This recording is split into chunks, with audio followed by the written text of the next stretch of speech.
The FBI has released a newly declassified document which investigated links between the Saudi government and the 9/11 attacks. While the documents released are unable to provide a clear direct link between the Saudi officials and the attackers, it certainly fortifies suspicions of their involvement. Families of the September 11 attack victims have long pushed for a deeper investigation into the possible role of the Saudi government. A 16-page report is the first document to be released since the president moved to declassify materials that for years have remained a secret. The document is a summary of FBI interviews done in 2009 and 2015 with a man who had frequent contact with Saudi nationals in the US and supported the first hijackers to arrive in the country before the attacks. The document released was still significantly redacted and did not offer a clear direct link between the Saudi government and the hijackers. There has been speculation of official involvement ever since it was released that 15 of the 19 attackers were Saudis. Osama bin Laden, the leader of the Al-Qaeda, was from a prominent family in the kingdom, according to documents that have already been declassified.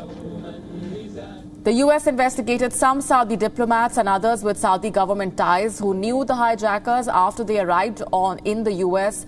Still, the 9/11 Commission report in 2004 had found no evidence that the Saudi government as an institution was linked to the attack. The 2015 interview, however, that forms the basis of the document released now, was of a man who was applying for US citizenship and who years earlier had repeated contacts with Saudi nationals who had provided support to several of the hijackers. While the man's identity is redacted throughout the document, he is described as having worked at the Saudi consulate in Los Angeles. The Saudi government has long denied any involvement in the attacks, and the Saudi embassy in Washington has supported the full declassification of all records as a way to end what it called baseless allegations. The documents are being released when US-Saudi ties are fragile. The two nations have forged a strategic, if difficult, alliance, especially on counter-terrorism matters. Still, this document is a beacon of hope for the family members of those 9/11 victims who have sued Saudi Arabia for complicity. They now hope that stronger evidence will emerge when more classified materials will be released in the coming months.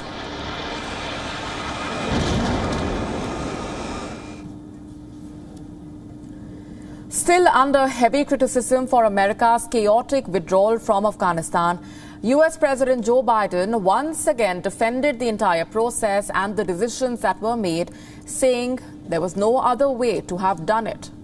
The president made the comments while he was at Shanksville, Pennsylvania, paying tributes to the victims of the fourth plane that crashed into a field and stopped it from reaching its intended target, thought to be the U.S. Capitol building in Washington.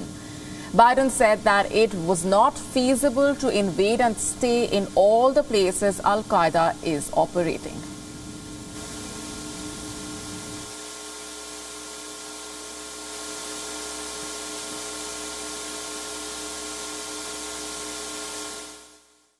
I know, look, we didn't start off this way.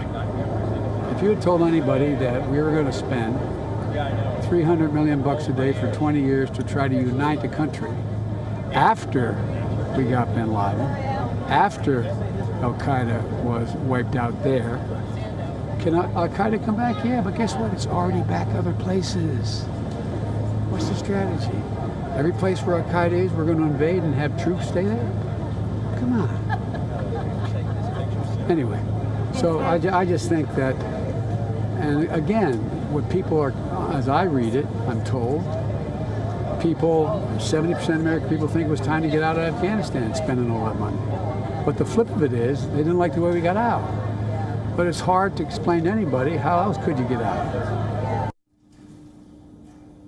Joe Biden's last stop of the day was at the Pentagon, where he touched a memorial wreath at the site. A series of benches have been erected representing each of the 184 victims. He was accompanied by First Lady Jill Biden, Vice President Kamala Harris, and Second Gentleman Doug Emhoff.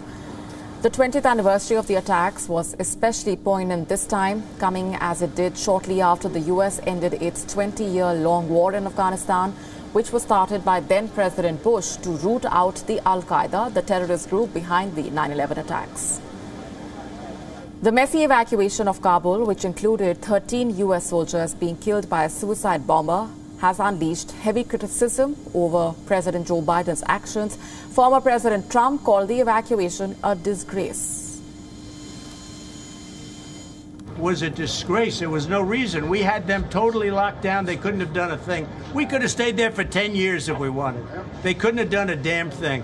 We ran. I think he wanted to run because he wanted to look good today. And I wanted that ended more than anybody and for a longer period of time. We should have never been there, frankly. We should have never gotten into that quicksand. Trillions of dollars, millions of lives if you look at both sides. But when you get out, you have to get out with honor, dignity, strength, and victory. We would have had victory. And he turned victory into a total embarrassment. I say the most embarrassing moment in the history of our country. The Taliban's lightning-fast takeover of Afghanistan also raised concerns over the future of the country, especially its women and children, prompting many to question the achievements, if any, of America's longest war. And our correspondent Chris Cuezdo sent us this report from the United States. Take a look.